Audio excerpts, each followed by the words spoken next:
মসজিদ নির্মাণের ব্যাপারে সুবহানাল্লাহ, মসজিদ নির্মাণ চলছে, এটা একটা আলহামদুলিল্লাহ সুসংবাদ। আর আমি যদি কোনো টাকা নাও দিতে পারি, কথা বলে কিন্তু সব পাবো।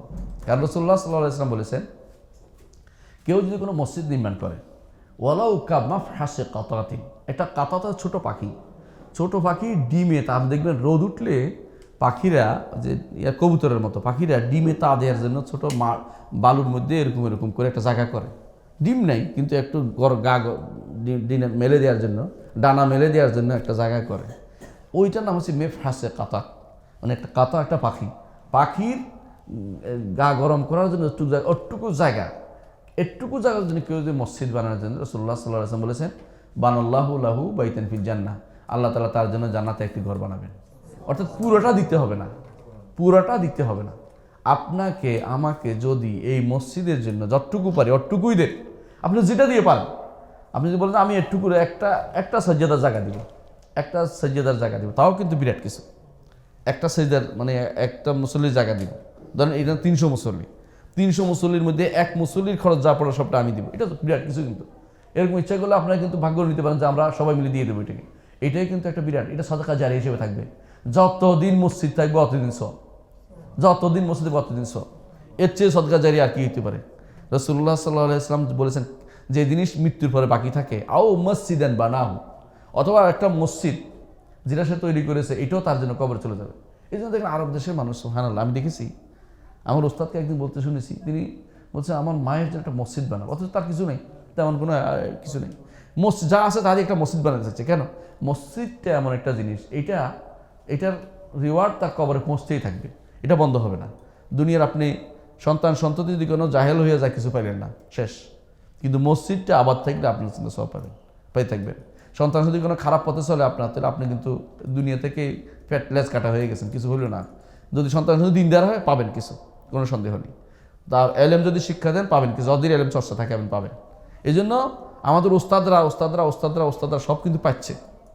একজন বলছিল ইবনে তাইমিয়া রাহমাতুল্লাহ আলাইহির সন্তান নাই, আরেকজন বলছে ওরে তুই কয় সন্তান চাস, দুনিয়া জোড়ে তার সন্তান, তুই কয় সন্তান, হাতে সরাসরি সন্তান তো দরকার নেই। যারা সারাক্ষণ ইবনে তাইমিয়া রাহমাতুল্লাহ বলতেছে, রাহিমাহুল্লাহ বলতেছে, ইবনে তাইমিয়ার কথা বলতেছে, ইবনুল কাইয়িমের কথা বলতেছে, এরা তো দোয়া করে দিয়ে ইবনে তাইমিয়ার তো এমনি ভাষাই দিচ্ছে। তুই তোর সন্তান থাকে তোর দোয়া করতেছে না তোর জন্য, কোনো জন্য মনে করতেছে।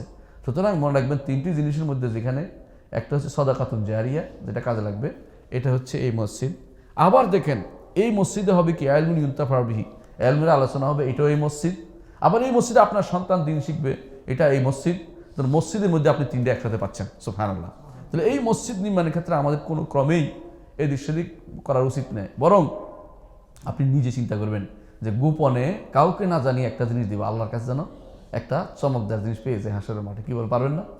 অনেকে কি করে জানানোর জন্য আমি এটা দেবো, আমি এটা দেবো। আমি বলে যে এটা বড় খারাপ কথা। আপনি কি দিবেন এটা বলেন না, আপনি কি দিবেন রেখে দেন, আপনি আর আল্লাহর মাঝে থাকুক, এমনভাবে দিবেন যে বুঝতে না পারে। সুবহানাল্লাহ, আশ্চর্য হবেন। কখনো কখনো এমন জিনিসও আমি দেখছি, সৌদি আরবে দেখছি, যারা একটা ইমবেলাফের মধ্যে কয়েক লাখ রিয়াল রেখে, বড় একটা এর মধ্যে ইমবেলাফ না, মানে বড় একটা খামের মধ্যে রেখে কয়েক লাখ রিয়াল রেখে চলে গেছে, দিয়ে চলে গেছে।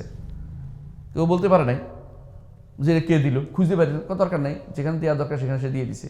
জিজ্ঞাসাও করে নাই কে পাইছে না পাইছে, বলেও নাই কে লিখছে, নামটা লেখো, কিছুক্ষণ দরকার নেই। আমাদের কি করে, আমি তো নাম বললাম, আপনি কিছু লিখে রাখেন, প্রাপ্তি স্বীকারপত্র দেন, ছবি তুলে দেন, এটা করেন, ওটাও চায় নাই তারা। তাহলে আমাদেরকে একটু ইখলাসের নিয়তে কাজ করি, এবং যেটা আল্লাহর জন্য থাকবে একান্তভাবে, যে এই জিনিসটা আমি আর কাউকে জানাবো না, এমন কিছু করতে পারেন কিনা দেখি। এটা যদি করতে পারেন, এই মসজিদ ইনশাআল্লাহ সবার আগে নির্মিত হবে। কারণ প্রত্যেকে তার আখিরাতের জন্য, আপনার সন্তানের চেয়ে বেশি গুরুত্ব দেবেন কাকে? মসজিদকে। মুহাম্মদ রাসূলুল্লাহ সাল্লাল্লাহু আলাইহি ওয়াসাল্লাম মদিনায় আসার পরে প্রথম কি করছে? মসজিদ বানিয়েছে। দ্বিতীয় কি করছে? মসজিদ বানিয়েছে। তৃতীয় কি করছে? মসজিদ বানিয়েছে। 3বার বললাম কেন? প্রথম বানাইছে মসজিদে কুবা, তারপর আসার সময় পথে বানাইছে মসজিদে জুমা, তারপর আসে মদিনাতে এসে মসজিদে নববী বানাইছে।